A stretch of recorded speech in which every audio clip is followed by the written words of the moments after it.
I've been a filmmaker for over 13 years now, traveling the world and making content for corporations, celebrities, and stories involving many cultures. Now, all of that has stopped as we are faced with a global pandemic.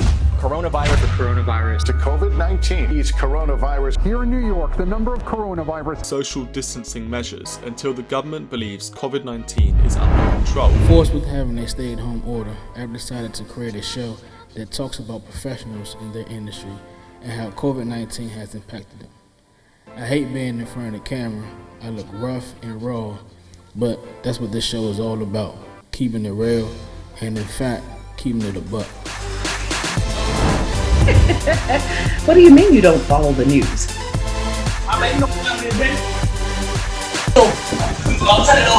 Sex doctor herself. Hey!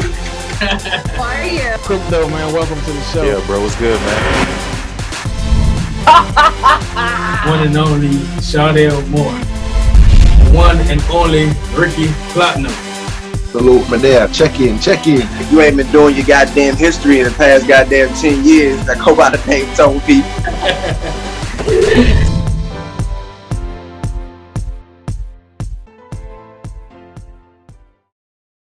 There's no doubt the film industry has taken a hit.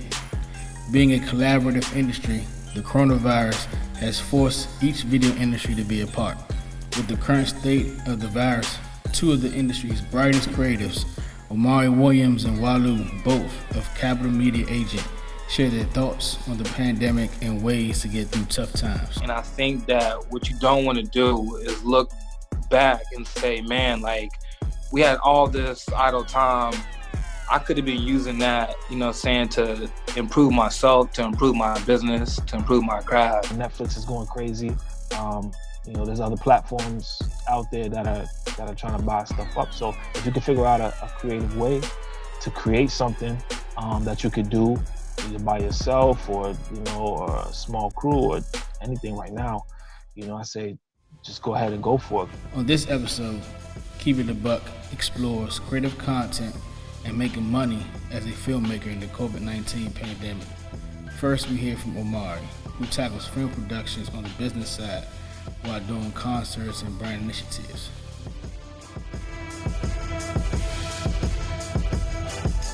On board for this episode, my homeboy, I've known him for years, one of my good friends in the industry, man, Omari Williams of Capital Media Agent. Hey, what's good, Rome, man? Shout out to HU Soccer one time. Yes, sir. HU. I just had to put that out there. Yes, sir. Yeah, man. So like you said, I'm living in New York City. I'm actually here in DC right now. I left last month. I saw things getting bad, so I decided to get out of there.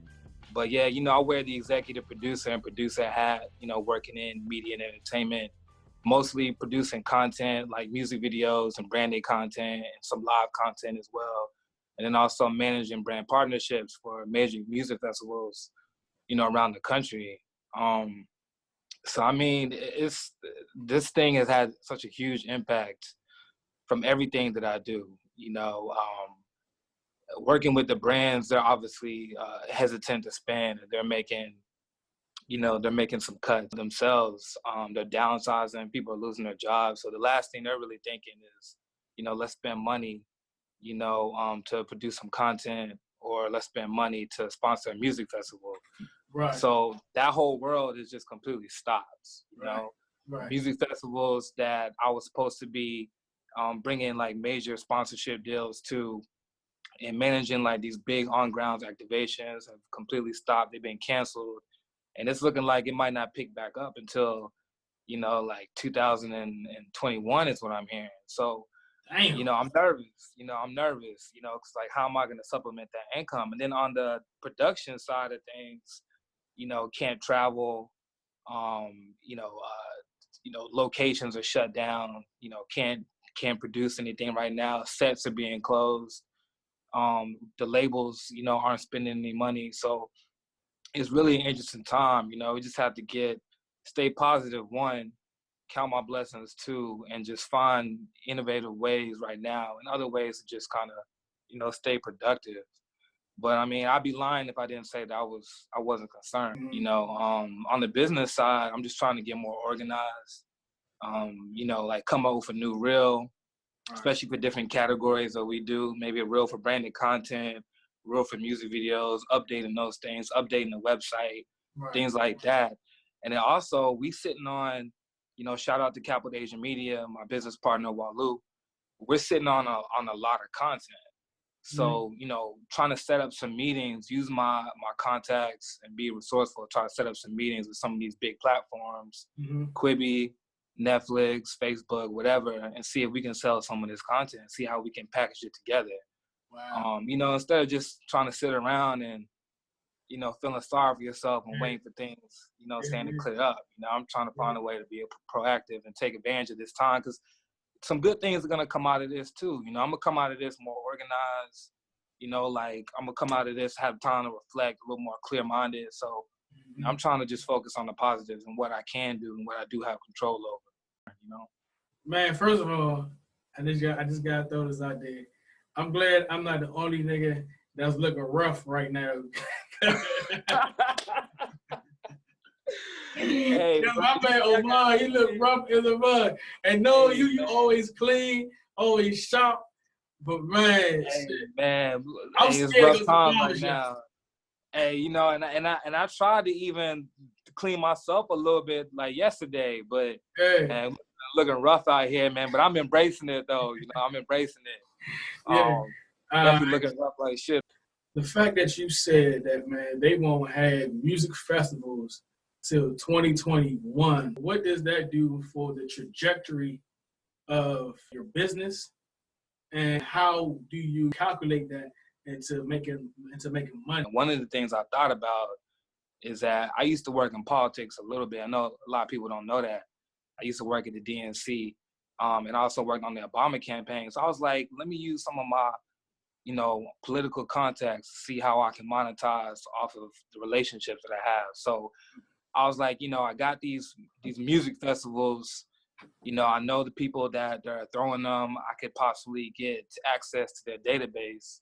Maybe I could figure out a way to sell that database to the Biden campaign so that he can use that to increase, you know, young voter outreach. Right. So, I mean, that's just one example of, you know, trying to get just super creative and think about how I can be as resourceful as possible and monetize, you know, like off of this situation. So, yeah, that's just one example. But, I mean, other than that, man, I don't know.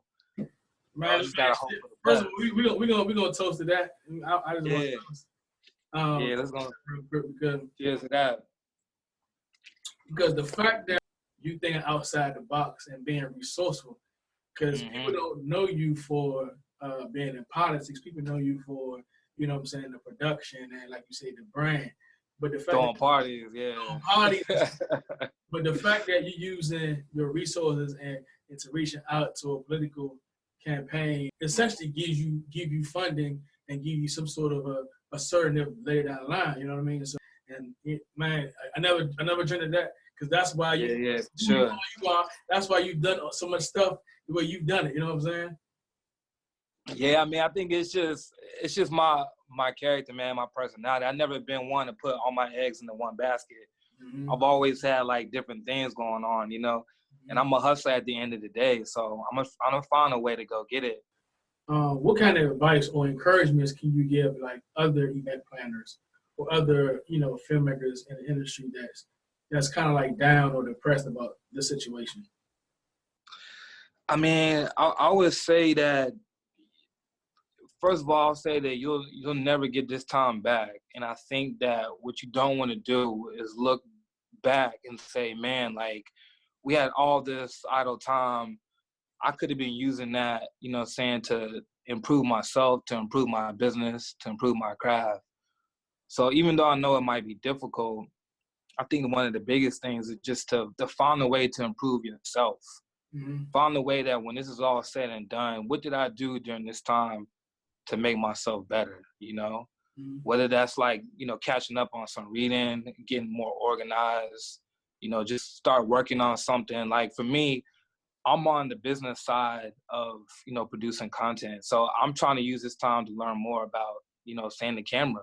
Right. I was like, let me do some more research. I want to learn more about the camera. I'm around the camera all the time, behind the camera. Mm-hmm. Let me be able to kind of talk a little bit more. So that's just one example. So, and then outside of that, just finding ways that you can be creative, like what you're doing. Try to find a way to create content. Look at all these digital platforms that certain artists are using. You say DJ Nice and Tory Lanez, using their IG Live. Like maybe you can create a virtual party, a virtual event. Maybe you can do something that can help raise money for your business. Right.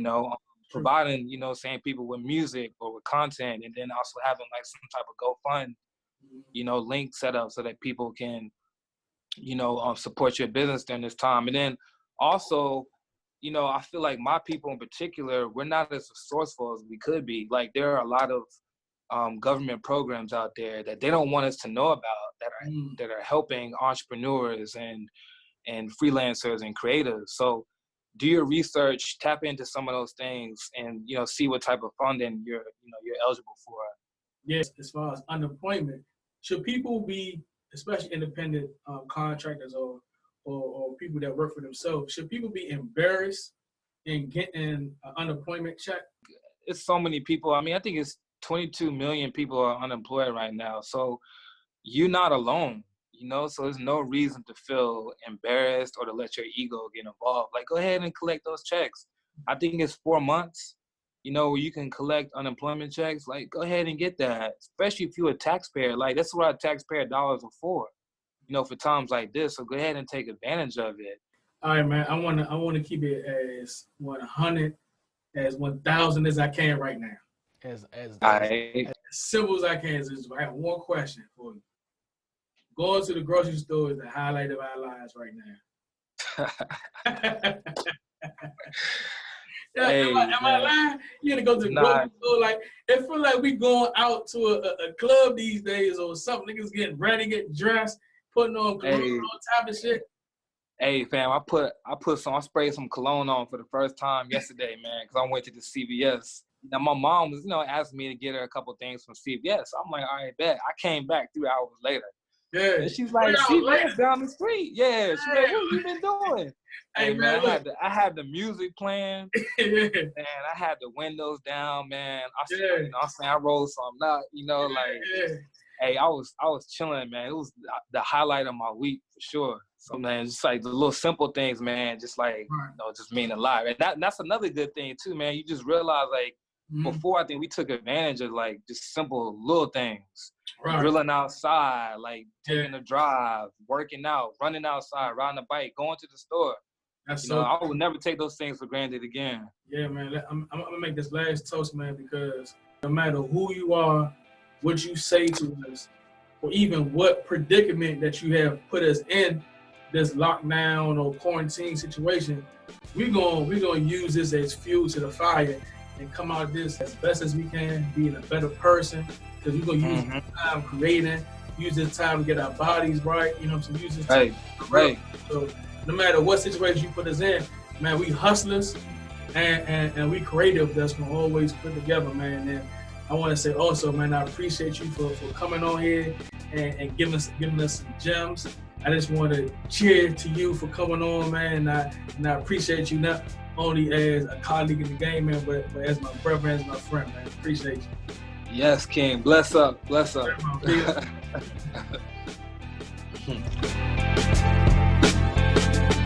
While Omari handles the business side of things, Walu visions the art while directing and editing projects.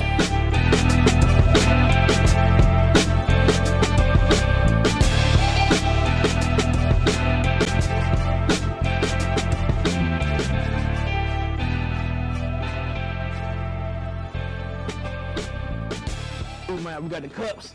Man, I appreciate you for coming on, man. Man, keep them coming on. First, I just want to do, I gave you a little brief introduction, but for the people who may not know who you are, man, just tell everybody who you are. Oh man, I'm not usually good at that, but I'm a creative, man. I'm an artist at the end of the day. I just happen to be blessed to work with, a couple well-known people here and there. my art's been seen around, you know. Just doing what I love, man, creating art in the form of music videos, commercial, creative content, you know, media, just all around. Right. Like, as we say in Jamaica, you're not some local man, you know what I mean? Yeah, I look at you, boy. Yeah, You know what I'm saying? yeah, man, Yeah, big man in that thing there, son. Yeah, man, yeah, top Bless man. up, respect. Respect, man. Respect.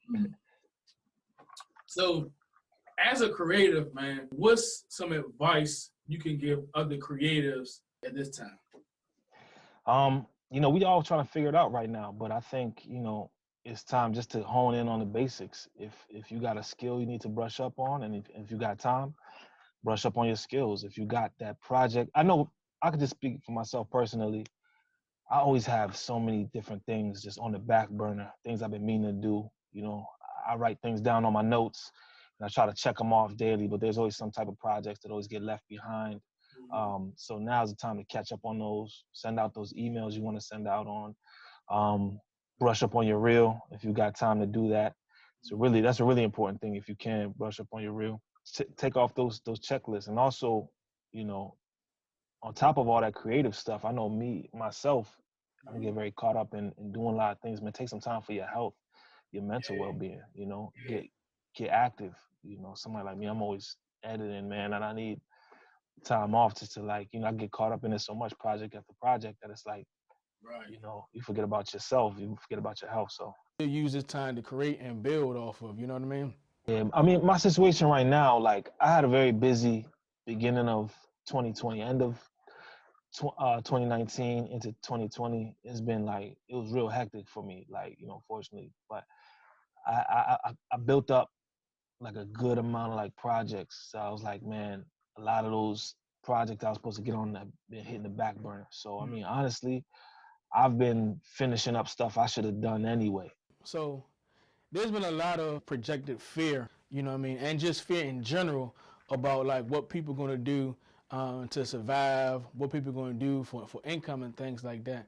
And you know, as a creative or I'm saying entrepreneur, we're almost kind of like in a vulnerable state as it is, even before everything.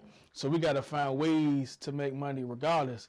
What are some advice, you know, upcoming filmmakers to make income in a state like this?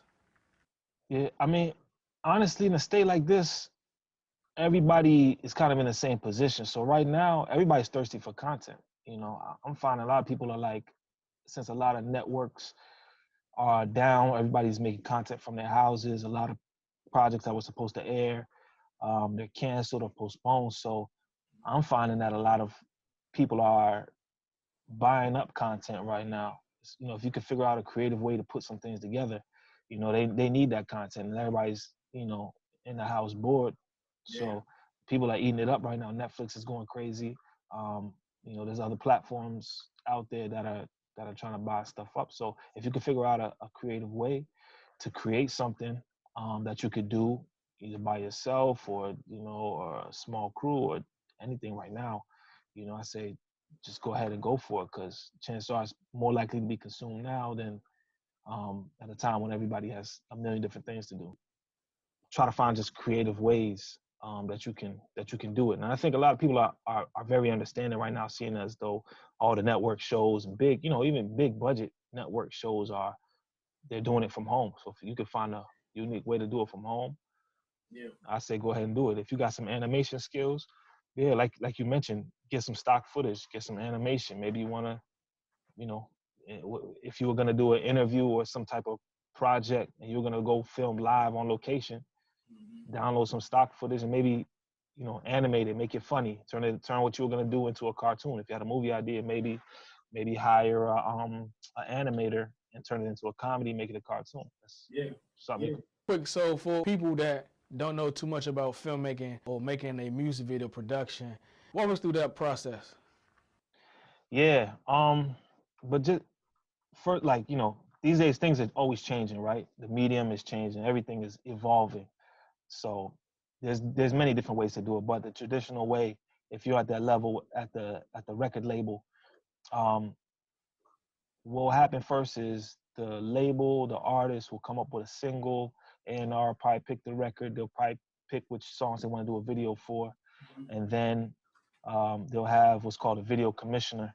So the video commissioner will send out the song and the budget range to a couple directors, and they'll have them write what's called a treatment, which is pretty much a description of the video, which it could be like, you know, the artist will pull up in the car, he'll get out the club, or, you know, the stories about a boy and a girl, or, you know, you basically write out the concept for the video.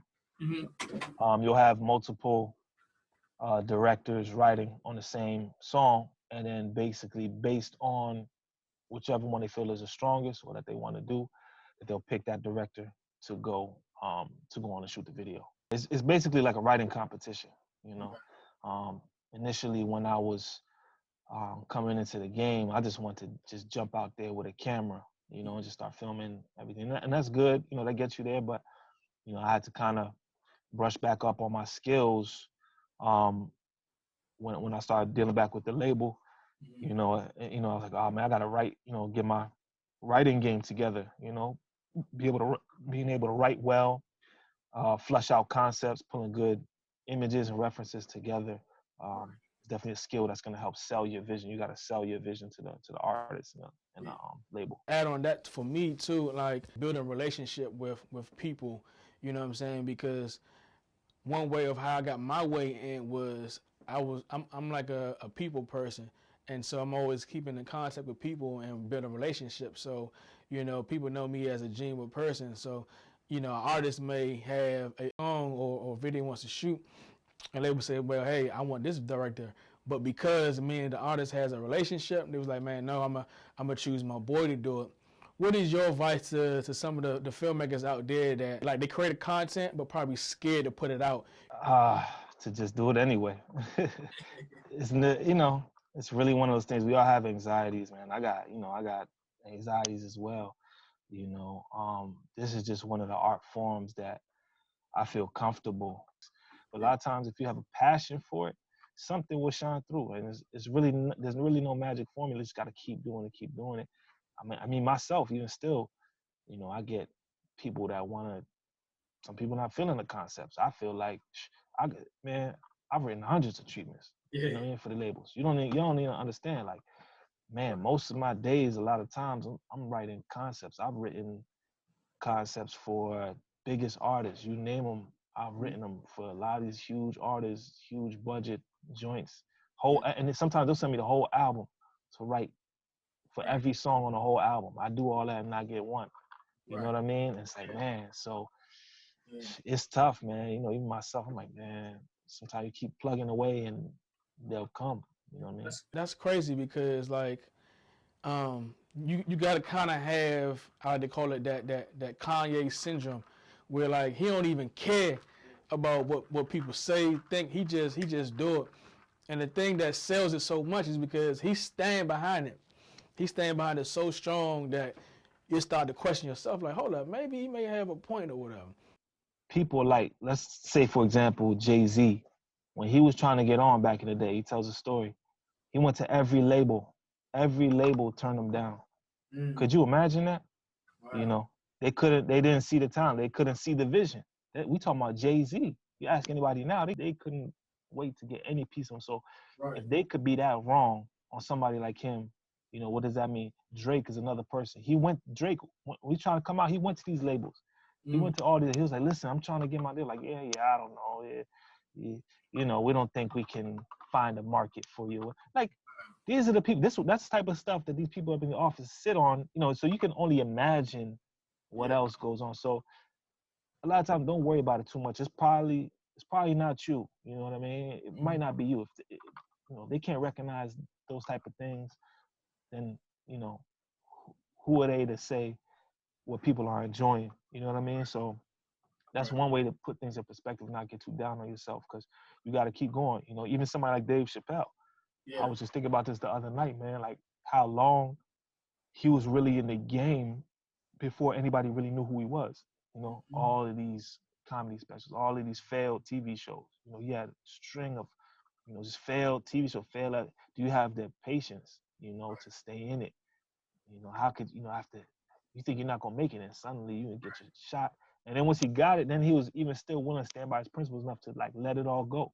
You know, And it meant, like, I don't know if you remember, like, they were like, oh, he went away to smoke crack. I remember believing that back in the day. They were like, yo, Dave Chappelle, like, oh, he went to Africa to smoke crack. And he was like, if I was gonna go smoke crack, why would I go to Africa?